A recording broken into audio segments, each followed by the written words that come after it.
इय्याका नाबुदु व इय्याका नस्ताईन, हम तेरी ही इबादत करते हैं और तुझी से ही मदद मांगते हैं।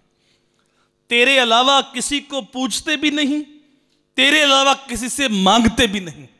ये सर भी तेरे हजूर झुकता है, ये हाथ भी तेरे हजूर ही फैलते हैं।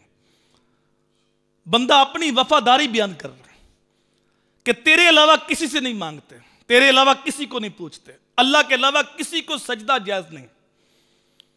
पिछली शरीयतों में सजदा जायज था, सजदा तज़ीमी, जिस तरह फरिश्तों ने हजरत आदम अलैहिस्सलाम को सजदा किया, यूसुफ अलैहिस्सलाम के भाइयों ने हजरत यूसुफ अलैहिस्सलाम को सजदा किया। लेकिन इस उम्मत में सजदा तज़ीमी भी जायज नहीं।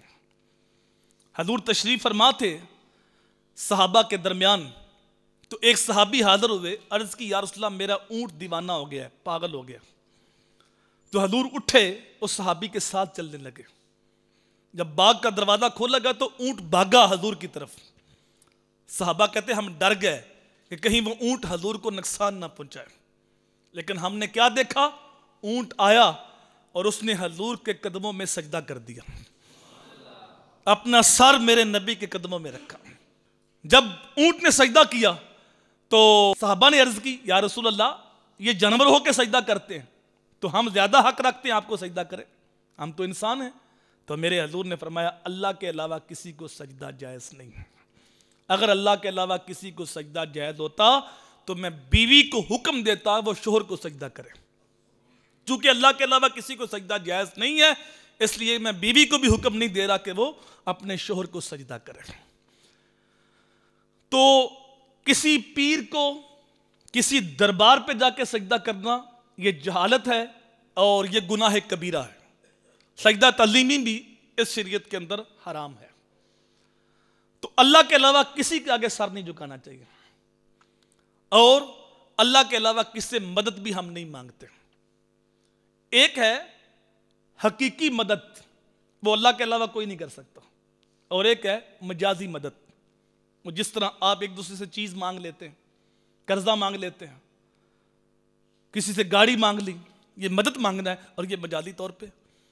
इसी तरह जब नबियों वलियों के पास जाते हैं और उनसे मदद तलब करते हैं तो किसी का ये अकीदा नहीं होता कि ये अल्लाह के शरीक हैं या अल्लाह के मद्दे मुकाबल होकर जो मर्जी करें, ऐसा किसी का अकीदा नहीं। ऐसा अकीदा रखना दायरा इस्लाम से खारिज कर देगा। अकीदा हमेशा हर बंदे का यही होता है कि ये अल्लाह के हबीब हैं, ये अल्लाह के करीब हैं, उनसे जो मदद मांगी जाती है वो मदद करते हैं, वो अल्लाह की अता से करते हैं। आप डॉक्टर के पास जाते हैं तो कभी ये अकीदा नहीं होता ये शिफा देता है। अकीदा क्या है, ये दुआ देता है, अल्लाह शिफा देता है। मूसा अलैहिस्सलाम के पेट में दर्द हुआ तो अल्लाह से डायरेक्ट राब्ता था। अर्ज की बारी तला मेरे पेट में दर्द है, कहा जंगल में जाओ, इस तरह की बूटी लो और उसको निचोड़ के पानी पियो, शिफा मिल जाएगी। मूसा अलैहिस्सलाम गए, पानी पिया, शिफा मिल गई। वक्त गुजरता गया, दर्द दोबारा जाग उठी। इलाज पहली पास था, अब अल्लाह से नहीं कहा, जंगल में चले गए, बूटी तोड़ी, पानी निकाला, जब पानी पिया तो दर्द पहले से भी बढ़ गई। अब अर्ज की बारी तला, दर्द भी वही, दुआ भी वही, लेकिन मर्ज बढ़ गया है। जवाब आया, मूसा शिफा बूटी के अंदर नहीं थी, शिफा हमारे हुक्म के अंदर थी। पहले हमारा हुक्म शामिल था, अब हुक्म शामिल नहीं था। तो अगर अल्लाह ना चाहे तो कोई डॉक्टर दवाई दे तो उसके अंदर शिफा नहीं है तो शिफा कभी नहीं आ सकती। अगर अल्लाह ना चाहे कोई हकीम नहीं शिफा दे सकता। तो जब नबियों वलियों से हम उनके वसीले से मांगते हैं या उनसे हम तलब करते हैं तो ये कतअन अकीदा नहीं होता कि ये अता करते हैं। अकीदा ये होता है कि ये दुआ करते हैं, अल्लाह अता करता है।